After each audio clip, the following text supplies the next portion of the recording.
Morning, everyone. Pastor Chris here. Welcome to the Poolside Chat.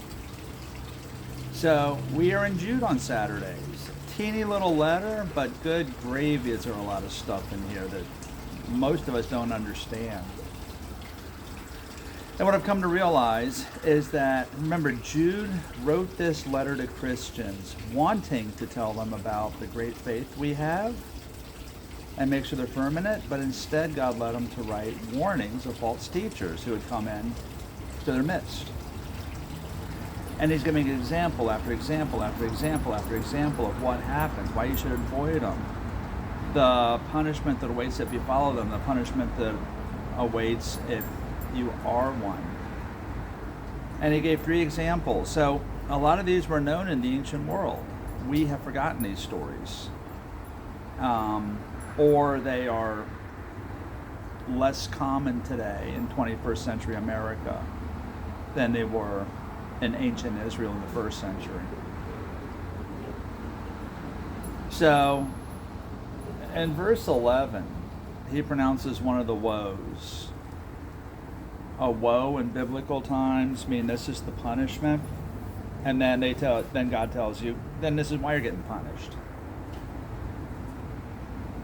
So, it starts off in verse 11. They have taken the way of Cain. They have rushed for profit into Balaam's error, and they have been destroyed in Korah's rebellion. Cain, Balaam, and Korah. So I want to take some time to explain these two guys. Last week we talked about Cain, the way of Cain. When he talks about the false prophets day, he says they have rushed in for profit into Balaam's error. So who's Balaam? If you remember back in Numbers 22, chapter 22, goes on. Balaam was what is called a prophet for hire. The city-states, the kingdoms around the ancient area were ruled by a kingdom. And you defended that city-state. Think of a castle, basically, is what it was. But each city-state was its own people. So what happens is the Moabites are conquered by Israel. And word spreads to the other city-states that Israel is favored by God and they're taking the land because God has given it to them. So this was the thought. Or Midianites, excuse me. So he goes to Moab. King of Moab sends for him and says, we want to hire you to curse Israel so they will not attack us. They give him money. God tells them these are evil men. It's a perverse thing they're asking. It makes me mad. So Balaam's like, can't do it. Come back and, more money, more persuasion, stay with us. Well, he does it. So Balaam on his donkey, and this is the part we all remember from Scripture. Balaam and his donkey. Donkey and him are riding to curse the Israelites. The donkey stops. Stubborn as a mule. Well, stubborn as a donkey. So Balaam beats him. The donkey sees this angel of the Lord, an angel with a sword in his hand. A little farther on, they're between 2 walls. Donkey presses himself against the wall because sees the angel again. Hurts Balaam's foot, so Balaam beats him again with his rod. Happens a 3rd time. The donkey sees the angel of the Lord, sword in his hand, so he crouches down under Balaam and won't move. And Balaam gets off and beats him. And the donkey's like, why? Oh, God opens his mouth and the donkey talks. Why have you beat me? Have I not been honest to you and done whatever you asked of me since my youth? And Balaam says, yes. He says, but if I had a sword, I would kill you here because you made me look stupid in front of these men, Moabites. And then God opens Balaam's eyes and he sees the angel of the Lord with the sword, and he speaks and he says, bows down, I mean, it's an angel of the Lord. And he says, if I have done evil, let me go. And it's like, why did you beat this donkey? The donkey saw me, and if she would have not stopped, I would have surely killed you with my sword. So it's Balaam's donkey of this story. Basically, don't beat animals, which I always love that the angel of the Lord, messenger of heaven, why'd you beat this animal? Let that sink in for a minute. Balaam goes. King of Moab wants him to pronounce a curse on Israel, but it comes out of his mouth as a blessing.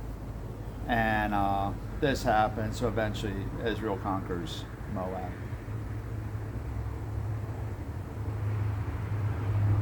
But when you talk about these false prophets of Jude's day that have rushed for profit into Balaam's error, his error was to push back against God, to use God for profit.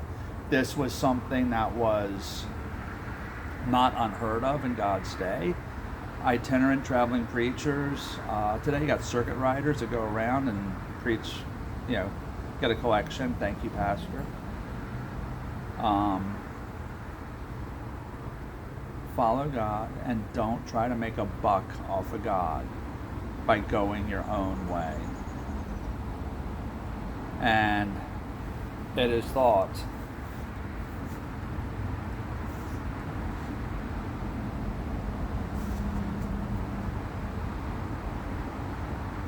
that these false teachers were doing just that. And what happened to Balaam will happen to these false teachers. So these are well-known examples from Jesus' day, Jude's day, first century, that the people would know. And the impact it would have on them is like, oh man, God, writing through Jude, is really serious about spreading false teachings. So let me stop there. And next week, we're going to talk about the next one, Korah's rebellion. So you can check it out, see who Korah was.